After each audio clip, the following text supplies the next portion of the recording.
Bonjour maman. Rosanga ilobate pour na lelo tomoni otongo boye na kati ya mopeto. Merci papa. Tomona ni tongo ebele na kati ya mopeto lelo.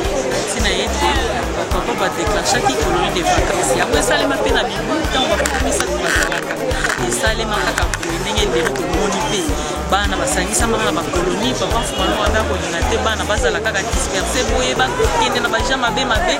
Ya mwana wanda ko linata mo nyonso vacances sokeye basangisi bana akei colonie. Lelo pe ba papa 26 basali biso likambo toza de 5 makasi. Bamba toza kotala bana ndenge bazokolela na bandako makambo nyonso ya mabe. Ndenge papa ba yebisa biso Satan afungoli lifelo milimo nyonso ya mabe ezaki na lifelo. Satan asopenga wana se atango. Eyeta mokutu na disposition malamu te ekoti na kati na bana. Alors toza kotala bizali nyonso za na bandako na biso eza esemote yango tozwi vraiment chance oyo toluki to saisir opportunité oyo bapapa basalisa biso toza kokota na bana.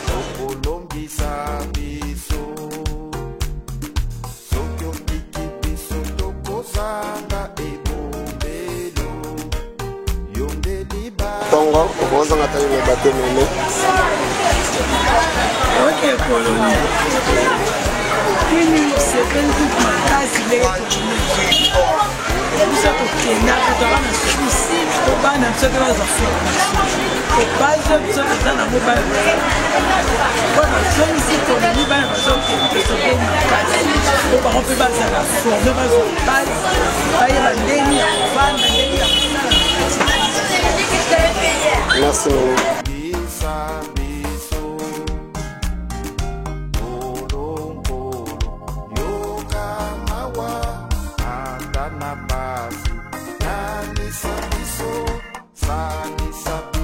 Bonjour papa. Tout le monde est aussi comme moi dans le tongo bobo sans le débattre.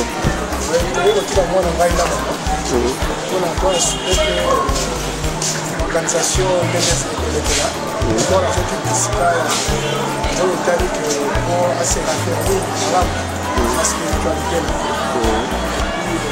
On dira que ça ne va pas. Merci.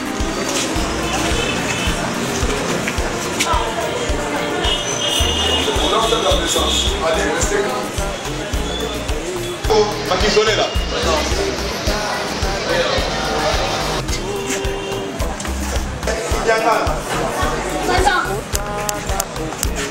Isonga kumani akeleka batu mapango mapango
Muluba.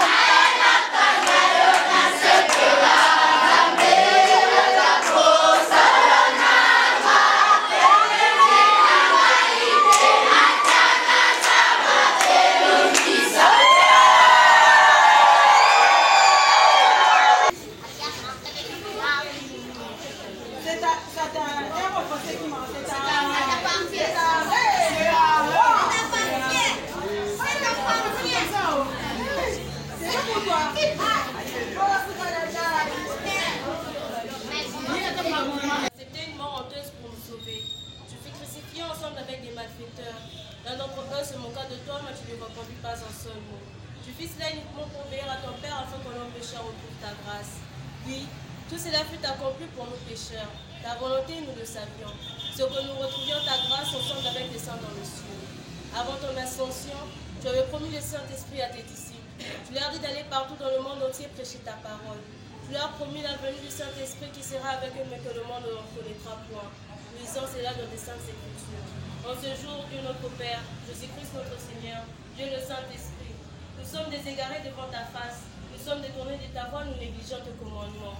Nous nous prosternons devant ta face pour demander ton pardon. Nous reconnaissons nos iniquités. Car tu as soumis le monde à l'épreuve afin que nous puissions te connaître. Enseigne-nous tes voies. Notre intelligence est toujours comme celle d'un enfant. Nos péchés sont cause de toutes sortes d'afflictions qui nous submergent. Mort, maladie, guerre, famine, nous avons d'autres protections que toi. Viens à notre secours, fais-nous triompher des tentations qui se battent. Et si nos larmes, mon Seigneur, ne tiens pas compte de nos péchés, car tu es mort afin que nous donnions le nom du Fils de Dieu. Viens rétablir la paix dans le monde entier, en Afrique, en Europe, en Amérique, en Asie et en Océanie. N'est-ce pas toi, Seigneur, qui avait dit qu'il ne restera pas pierre sur pierre qui ne soit renversée? Nous constatons que dans le monde, nos peuples sont traîtreux. Veille-leur, choisir dans ta paix d'un responsable digne de ta confiance qui puisse te guider. Devant ta face, si tu as constitué une mer de sang et blanc, nous te prions d'apporter ta paix dans le monde entier. Ainsi,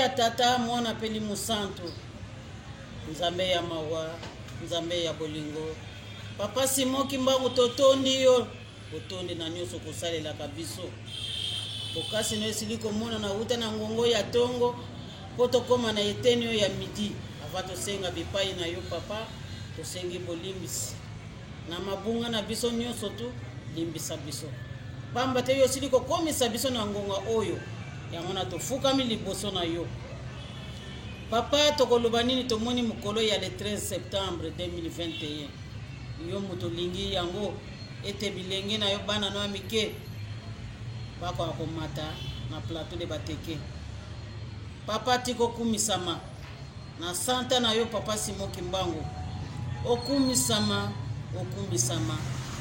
na yo nde libota mobimba papa misato elongo na 26 mokoka papa Simoki Mbangu tala bana na yo posa na biso te bango pe bayekola bayeba tina ya yo papa Simoki Mbangu yango na tina wana opesi mbela yango bana na yo baye papa nanu bamatite na mutuka yo zala na bango elongo longola makama nyonso tu bongisa nzela yango wete kolonga bango bakoma na kimia na mboka na yo pamba to lobaki yango na longoli bantene na ngai ezaki na lutendele na yo kotango na plateau de bateke papa biso tokumisi yo pamba te bolingo na yo lingi biso tobika kimia na bango bana mike na biso bakolo mosala oyo kosalama papa Simoki Mbangu nguya na yo mona na ndenge ezalaki na septembre kanisa libote santo bomoko libote santo za kolela banana papa Simoki Mbangu yangani suka na papa Marto mama kokia di suka tina masolante bazala bomoko wete batambusa mokili wete batambusa lingomba batambusa mabota batambusa loposo moyindo pamba te lobi towutaki mokolo ya yo papa Simon Kimbangu olataki nzoto na yo olati nzoto ya mutu mwindu po ete okomisa biso ozongisa biso na première place na biso papa tokoloba nini tosengi kaka mawa na yo po ete osalisa tokoka po ete yo ozali nzambe tosisi bongo na kombo ya tata mwana pe Limu Santu amen.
yango na ye moko papa Simon Kimbangu abengi bino biso te muto bengi bino biso to yeka poto sala encadrement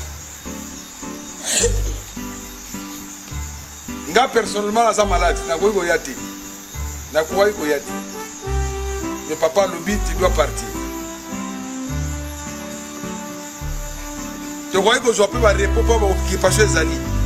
Papa lobi, bokende, na tindi bino. Yé pas lobi, ngape na zako ya. Quand il y a un retard, il y a un véhicule, il y a peut-être que vous presque à la fin. Mais Bolandi, ma solo ya papa, Bolandi li bonde li ya papa. Ne boya wa mutako déranger mutazati. Ngai une éducation chrétienne. Au moni papa Mira wala nyos. Papa Charles. Au moni papa Lemena. Au moni papa Bailo. Ngamu na encadrer ba. Na papa Henri. Oui papa Henri. Wala baka lokumu. Biso mutu encadrer ba nde bo mona ba mama wana o basana social. So tuni ba nde to encadrer to peta ba film. Ata papa Mira lelo babali bakomi na bana. Donc te bazaki wana soto pekisi ba yogite film. Allez, fukama. Nde boye ba ko boye musala soda. Bana papa oye. Oye. Boyawa, boze su pas na binote. Bana bafana na ngiringiri. Est-ce que na minute boza sura ngiringiri? Bana bafana na kasabu. Bana bafana na monga fula. Bana bafana na lingwala. Bana bafana na bandana. Bana bafana na kalamu. Bobina mzumo fona wala. Nazo taka ba commune pepe ni bozate. Siko mfona wala. Kalola. Bana bafana na bungu. Bana bafana na makala. Bon, imagine ye. Oye. Nazaka kana deux façons ya kopesa une éducation. Éducation liboso ko kozako na mukananja. Ba mama na bino nyoso na ebi bango. Ba tata na bino nyoso na ebi bango. Ba mama na bino nyoso na ebi bango, ba tata na bino na ebi bango. Ba musu ba ba camarade nanga. Ba musu ba ba leki nangai. Ba musu ba pe bana. Naza mutu akala. Alors soko ba yokite l'air wana ba vi film. Mais so ba yoki musala tanda. Surtout bino bano yo na message na bino, na ba parents na bino. Wena mutambo. Donc soko meka na kicho ka kacha. E bigogo kaka na bigogo. Kimagiso ye. Ben to kobeta te to yokani ha? Wana ezalika ka animation. To yokani ha? Likamuto ye poto ye kula likama papa Simo Kimbangu. Biso biso kota malongi. Bana basi ba yamba bango.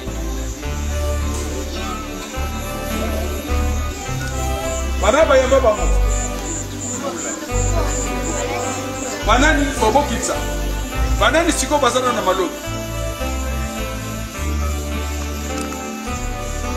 D'accord. Yangwana dokotera likama papa Simo Kimbangu. Wana lelo na butu na contenu ya fatigue ya voyage. Quand on loue musika, nous sommes presque 2 heures du temps dans l'embouteillage. Nous sommes le kilométrage est belé. Vous êtes tellement fatigué. Le lot d'aboutou à l'autre vous en a programme T.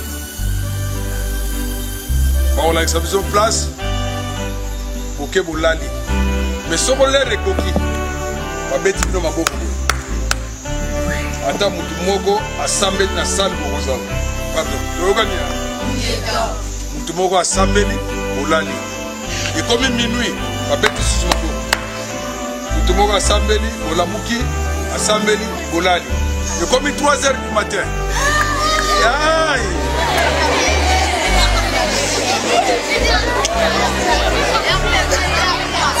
Imagine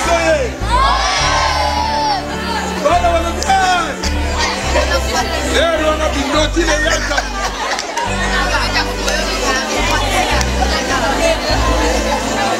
Bana papa oye. akenda na classe boyokana moto akenda na classe ayekolaka makambo nyonso balakisaka na classe te ezalaka ndenge wana te so babi lere ya gymnastique ekoki tobimi te so babi no lere ya cour ebandi tozoki na classe te alors so eza récréation toki na récréation donc so ekoki 3h toboneli mutu na osembi kaka mutu moko ne fils que mutu moko alamuki kaka ata bato mosusu bazolinga olamuka te abondeli kaka abondeli bolali so tokomi kaka 5h30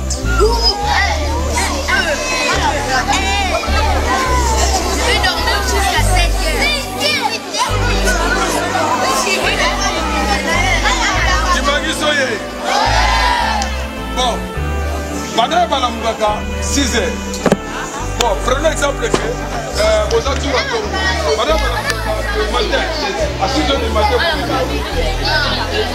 alors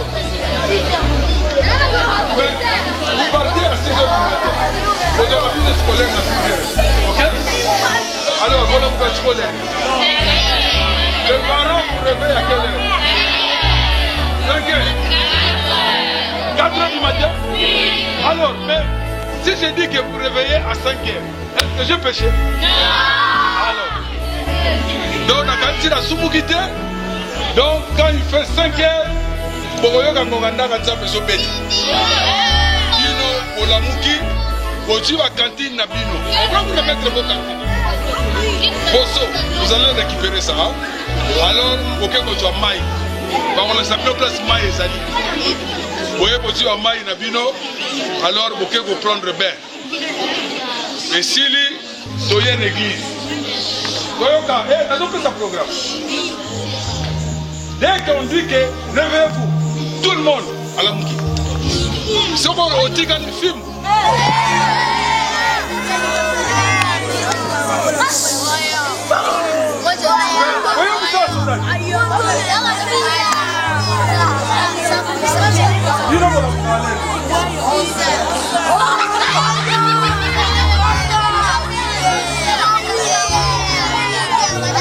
Omonia, il est dans la Roselle. Zala! Beaucoup d'habitants, c'est celui-là qui.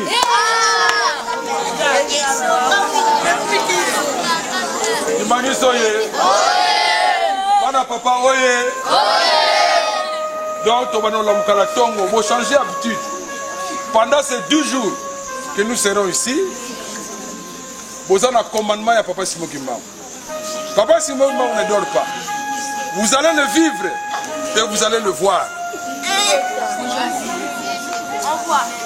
Vous allez le vivre, vous allez le voir. Mais il ne faut pas avoir de doute. Hein?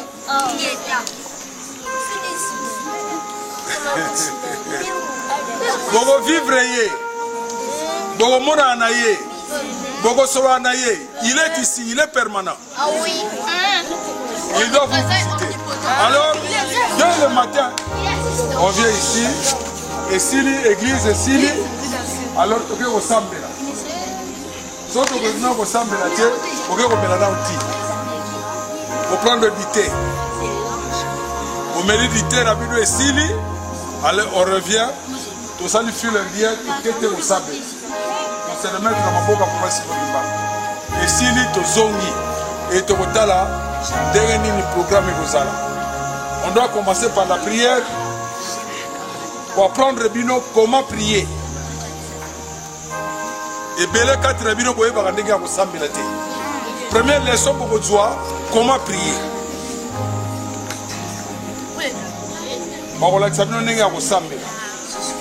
La prière, c'est une communication.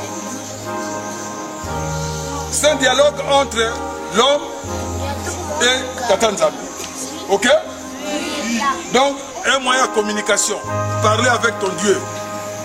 Mais parmi vous, vous avez beaucoup de problèmes, non? À la maison, vous avez laissé beaucoup de problèmes, non? Alors, il faut demander à Dieu. On a un problème de l'église. Depuis que nous sommes à Monkoto, il fait déjà 19 ans. On vit avec le conflit. Il y a une séparation entre Nkamba et Kinshasa. Même ici à Kinshasa, il y a une division. Alors, bino boko senge pas Papa Simon Kimbangu, tolingi division anate tolingi unité. OK? Oui. Boza na pouvoir wana ko senge pas Papa Simon Kimbangu. Boza na pouvoir ya ko senge pas ba parents. Biso ba parents basala gate. Biso ba parents babela kaka. Na ndako na biso tokufela kaka. On a beaucoup de problèmes. Et on a beaucoup de problèmes wana tozanango. Bino boza na pouvoir ya kosambela kosenga na Papa Simon Kimbangu apesa kimia toyokani ya yo monsieur être sincère allez déposez vous apesez vous qui vont pas ici soyez sincère ah non elle est sincère elle n'a pas reçu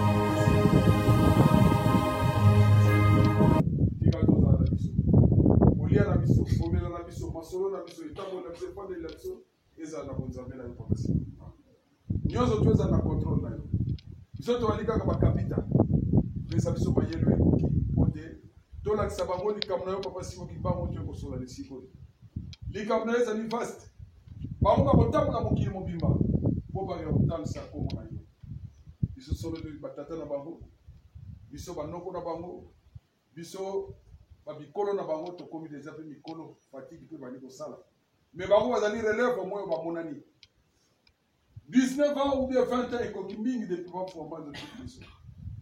Nous avons un conflit. Bana ba sepeli sur un conflit on a dit. Ya go bana ba yeko solo na yo kombo na bango.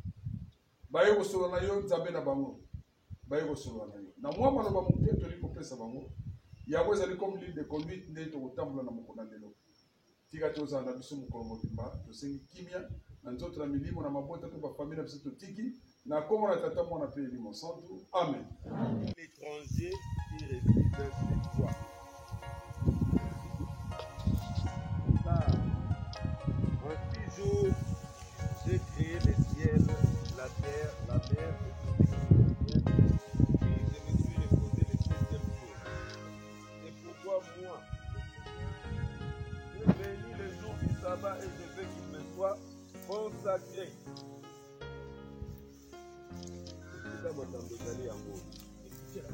Respecte ton père et ta mère afin de jouir d'une longue vie dans le pays que moi, le Seigneur, ton Dieu, je te donne.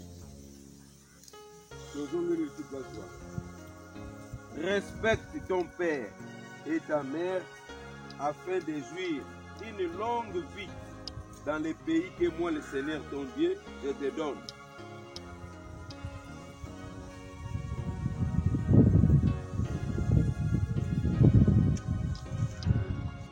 Exode. Voilà maintenant l'exode.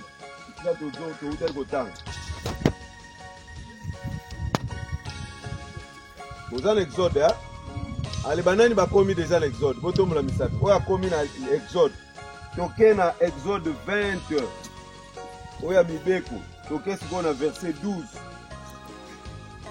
Honorer ton père et ta mère, afin que tes jours te prolongent dans le pays que l'Éternel, ton Dieu, te donne. Nani akoiko explica mona lingala? Nani aza na Biblia lingala? Clan. Biblia lingala. Yaka. Clan okotanga ngo mungongo makasi. Nani azoseka? Oyo azokoseka tozobimisa yo. Bon, explica mona lingala verset totangi. Yolanda. Exode 20, 12. Tout ça, tata na maman na yo, pour oza na bomo imolai na mboka oyo nzambe ngai na pesu. Yolanda, tata na mama po ozala na nini ozala na vie ya molai donc okoma na mpaka onuni bato bamobenga yo pepe bato mosusu bamobenga yo meme balobi tosa tata na mama po ozala na bomoi molai bato babundaka bazali to baza te eske eza ezaleli ya malamu ndenge toyeboye tokozongela bizaleli wana tokosala nini mpo ezaleli wana esila tokotubela yango mpa bapaster mpo esala nini soki obundaka soki na ndako tosaka baboti te bapara baye kofunda yo soki otubeli likambo wana awa ntango okozonga na ndako mpo tata nzambe alimbisa yo boyebi ndenge basalaka nani ayebi ndenge basalaka mama Jenny telema basalaka ndenge telema okoloba nini so okomi na ndako voilà omoni mwana maye biza kene vanda na yo abundaka osalaka susu nini hypocrite donc hypocrite elingi koloba soki asali likambo ata bazoganga nani asalaki likambo oyo ye alakisi elongi ya kitoko lokola eza ye te makambo wana nyonso ezosuka awa biso nyonso tozali awa tobundaka nani sa azongisa ndeko na ye atangisa makila ndeko obundi makila ya ndeko etangi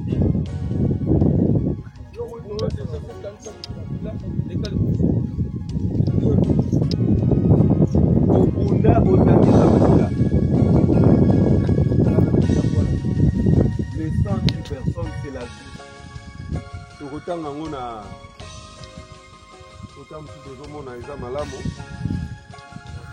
parce que mukana nzambe lobi c'est lui qui répand le sang de l'homme mutu akotangisa makila ya mutu na français balobi c'est lui qui répand le sang de l'homme c'est par l'homme que son sang sera répandu donc mutu akotangisa makila ya mutu ye pe bakotangisa ye makila na mutu nani aza na posa ndenge batangisa ye makila mutu yo pe batangisa makila est-ce que oyebi modèle nini baosala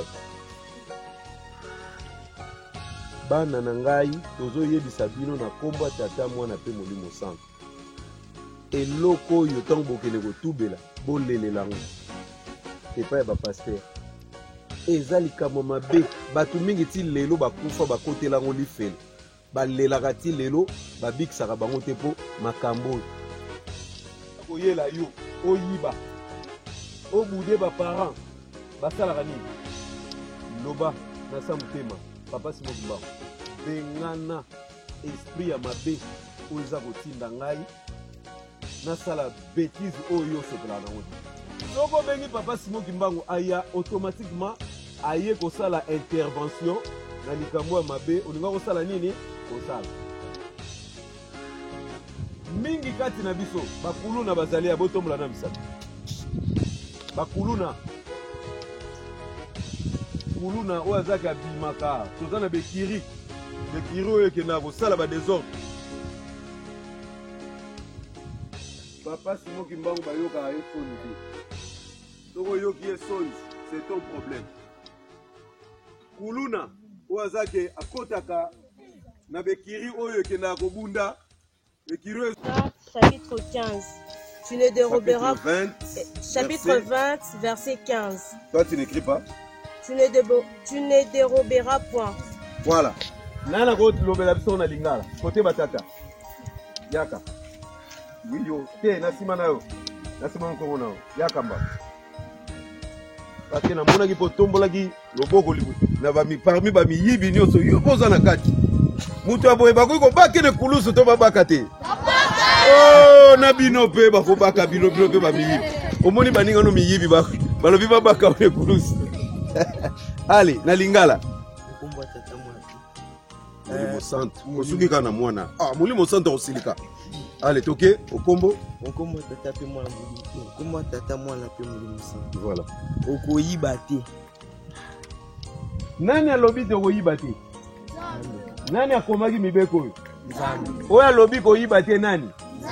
siko biso ntango toyibaka tosaka nzambe na biso na bato bayibaka te banani fo babaka bango na ekoloso ale miyibi nyonso totombola na misapi bomoni bozosekela yango me botala mutu bake na kurusu oyibaka na yo oyebaka te nzoka tata nzambe titanga tala ko bwalobi mwana oyo sengeli babaka ye wapi ye eske misala oyo biso tosalaka ya koyiba mbongo na ndako bapara bazozwa mbongo na pasi kitisa misapi pardon l'autre bapara pasi yango moni baye kofunda biso nani ntango akozonga na ndako papa tobondela nani osambeli osengi pa ya papa simoki mangu merci na ndenge osalisi biso tokendeki na kimia tozongi merci papa ndenge osalisi biso tokutana lisusu na baboti kasi nalingi nasolola na tata na mama yango nasengi yaka osolola na biso papa mama ya liboso nazaka mwana na bino soki nayaki na mokili bino bato botindaki nga na ya na mokili kasi papa nasali bino mabe mingi oyo eyokisa bino pasi bamama mosusu bakóma na nzela mona azokende aza kolela nasa motema mwana na nga mpenza na bota fo asalaka nga boye fo asakanelaka nga na miso ya bato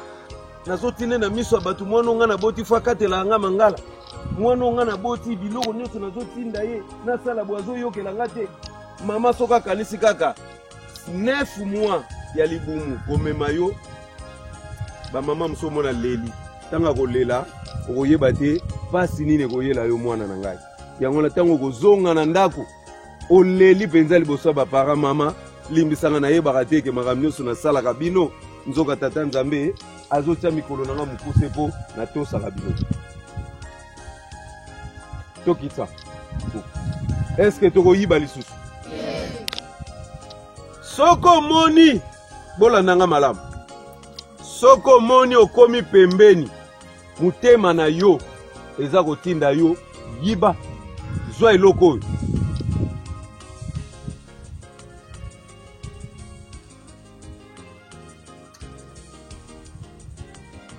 soko omoni bozoseka boyebi mabe oyo bino bozosala tata nzambe akolongola bino lelo na mokili bolongwe aza na bato ebele akoki koremplace bato mosusu mais soki apesi bino chance boya eza makambo ya kosekela te parce que tozosala babétise ebele nanu tokomi na makambo mosusu tokende tise bomonaka rai bomonaka boyeba rai bino nyonso ndenge train ezotambola etambolaka likolo ya rai alors eloko oyo esalaka ke bomoya yo mutu ndenge ezotambola lokola likolo ya rai ese déraye ekende na point ya rai mosusu eza kaka péché wana po mwana na mwana mutu na mutu akoka koyeba mabe na ye oyo asalaka ndenge bozondima ngo na miso ya bato c'est à féliciter parce que dès que vous bozondima ngo boye c'est déjà pardonné parce que papa Mfolongo l'avait dit na limbisio awa na seti na likolo parce que bondimi yango bokokende kuna pa ba pasteur mpona wana ezali lokola sacrement baconsacré basala libondeli. Sa coutume, à la montagne des Oliviers, ses disciples le suivirent. Lorsqu'il fut arrivé dans ces lieux, il leur dit: priez afin que vous ne tombiez pas en tentation. Pour ne pas écouter la loi, sa prière même est une abomination. Ayant reçu cet ordre, lui jeta de la prison intérieure et leur mit de sept aux pieds. Vers le milieu de la nuit, Paul et Silas prièrent et chantaient le louange de Dieu, et les prisonniers les entendaient. Tout à coup, il se fit un grand tremblement de terre, en sortant que les fondements de la prison furent ébranlés. Au même instant, toutes les portes s'ouvrirent, et le lien de toutes les prisonniers furent rompus. Notre pain quotidien, pardonne-nous nos offenses, comme nous pardonnons aussi à ceux qui nous ont offensés. Ne nous induis pas en tentation, mais délivre-nous du mal, car c'est à toi qu'appartiennent le règne, la puissance et la gloire pour le siècle des siècles. Amen. Matthieu 6, 9 à 13. Tala ndenge bino bosengeli kosambela. Tata na biso ya likolo. Kombo na yo ezala na lokumu. Bokonzi na yo eya nyonso elingi esalama awa na se ndenge esalamaka na sikoyo toyoka malamu tata oyo azali tata na biso nyonso soki asengi ndenge nini tosalela ye tolanda nanu tolanda Exode chapitre 20 verset 3. Nom du Père, du Fils et du Saint-Esprit. Chapitre 20 verset 3. Oui. Écrit, tu n'auras pas d'autre Dieu devant ma face. Est-ce que dans la Bible na biso tomoni yango? Qu'est-ce qu'on a écrit là-bas? Biso nyonso totanga nanu. Tu n'auras pas d'autre Dieu devant ma face. Na lingala elobi nini?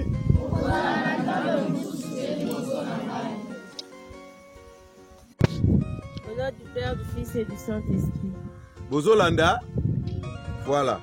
Jean chapitre 15 verset 13. Il n'y a pas de plus grand amour que de donner sa vie pour ses amis. Yohan 15 verset 13.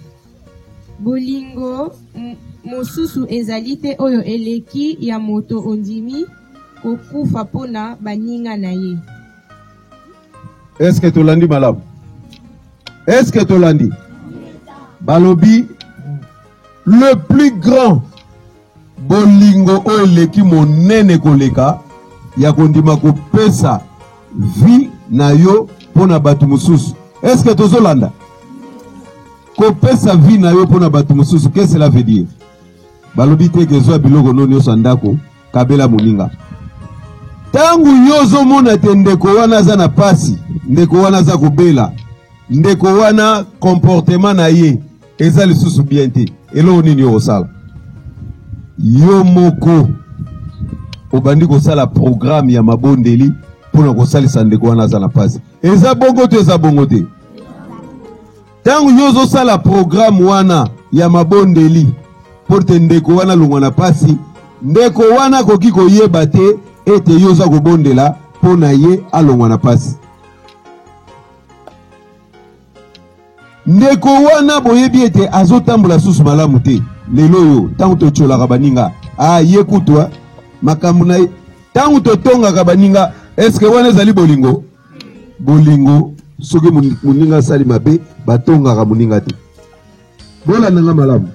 Na bolingo soki ndeko wana asali mabe basalaka nini? Bakendaka kotonga ye te, luka ye mema ye na pembeni banda koteya ye. Ndeko ezaleli oyo ozosala oyo ezaleli nzambe asepelaka nango te. Soki okontinue na ezaleli oyo ekozala no malamu te, ekobebisa vi na yo. Bongo te bongo te. Ndeko oyebi ete ezaleli na ye ezali lisusu malamu te, soki akanga bino ezaleli wana ekomemela ye pasi. Fukama yo moko na kati na ndako banda kosenga mpona ndeko wana. Sengela ye, lelela ye epai ya tata nzambe po te tata nzambe asalisa ye alongwa na ezaleli wana oyo akanga bino nango azonga na nzela ya kibonzambe. Bozolanda nga malamu ha? Satan kaka mutu akobanda kodomine na kati na yo. Même biso na bikolo. Okufanda boye basa koteya, nzoka yo zokanisaka na yo kaka makambo mabe. Est-ce que nzambe mutazu esika? Donc il y en a beaucoup de kolobela. Mais moi mukana koko sala ajoute na chapitre pesa biso na bolingo. Yango wana na komba tata mwana pemoni mosantu amen. Colonie oye. Vraiment soki likambo oyo ba matière o bazo pesa biso. Soki leki biso kaka boye. C'est-à-dire toza ba négligent ya kosakana te. Donc biso tant tokobima soki eza likambo kotia na sac, donc balobake basaki na biso ekomi ya kotonda. Bongo to bongo te. Vraiment en tout cas to négliger occasion te. Mama mi likambo obakisa ezali logo mususu pa bisu batia mituna se po bapona bango te. Pona nini? Tozo yoka me tozo koma te. Tant tozo yoka boy, il faut to komaka po etikala na biso. Na kombo ya tata mwana mpe molimo mosantu. Nalingi batata mibale bayawa moko atanga aya na Bible ya français mosusu na Bible ya lingala. Me batata. soki so otangaki koya te moto mosusu baona no batangi te banda tozalia yo lingala to français lingala sikoyo moto français aye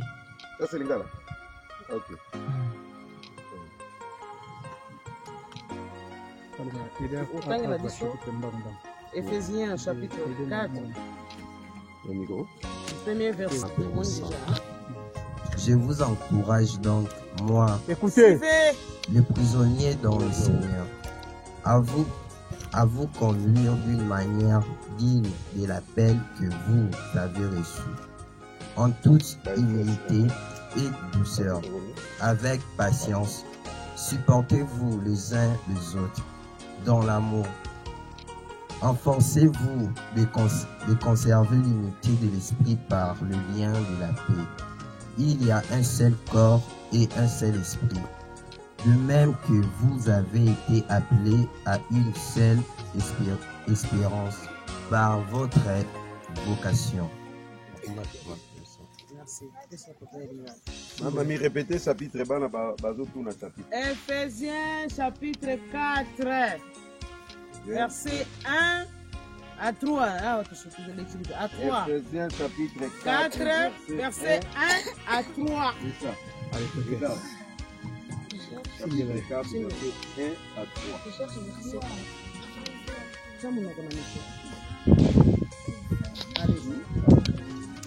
Na yango ngai moto ya boloko mpo na kolo na za likobondela Éphésiens 4, 1 à 3. Boye ngai mokangami mpo na kolo nazali koloba bino ete botambola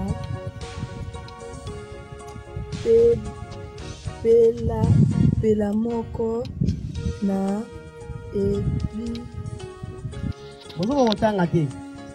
Quand tu fais la lecture, il faut que tu bien pour montrer déjà à partir de la lecture à comprendre quelque chose.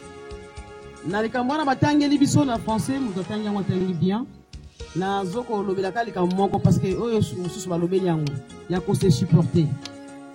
C'est-à-dire muto akoti ko sala yo pasi penako ezu pena endingi sona motema na yo. Kasi balobi yo o supporter ni. Éphésiens chapitre 5.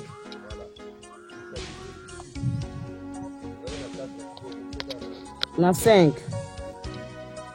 Nakotana na pato usuki na pesa mulaime na kokata. Na lobana te pato usuki. Botana no Éphésiens chapitre 5 verset 1 non.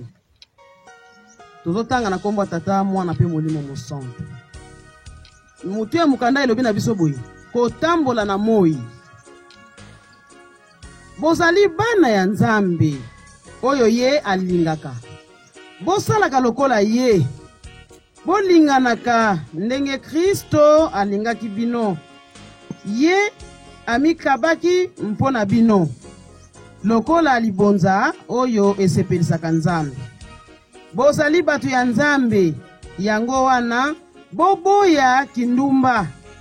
Lokoso makambo ya soni ezala ya ndenge nini. Botanga kutu ata kombo na yango te. Ebongi te bosolola masolo ya mabe. Oyo papa Daniel alobeli biso ya makanisi. Ya bozoba to ya soni. Masolo na bino ezala bobele mpona kopesa merci na Nzambe. Au 6e mai bokotanga nyonso. Vraiment c'est le voilà bana na ngai mo ke na nzambe na ngo mpona koyebisa bino na soki na boye ya kombo tata mo. Merci tokomi na suka. Nakanta tolandi biso banso na oyo bapesi biso. Eza bongo te. Vraiment tolandi nyonso tokomaka. Tant tozokende na ndako tozokende kaka mpona kobeta masolo te ozwi kwe na yo na mosi ovandi banda sikoyo kofungula baverse nyonso bapesi biso soko bandi otanga yango okomona ntango mosusu ntango baexplikaki eza moke me yo moko ntango okotanga nzambe akopesa yo connaissance ya koyeba mingi koleka ntango mosusu oyo bateyi biso nde mpona commentaire ya mateyi tosilisi wana so titre na biso ya makambo na biso ezali bolingo to na français la charité motu na motu abatela abomba oyo tozwi na kombo tata mwana peli mosanto amen botelema toboni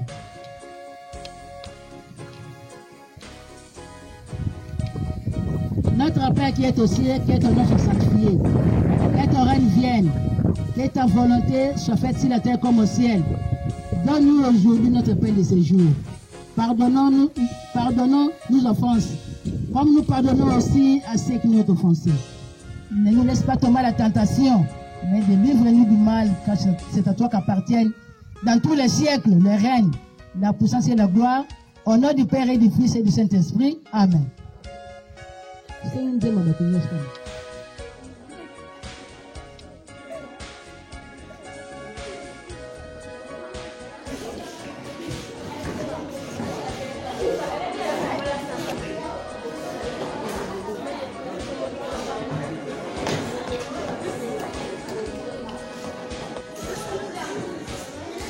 Woche la waso akika bombi na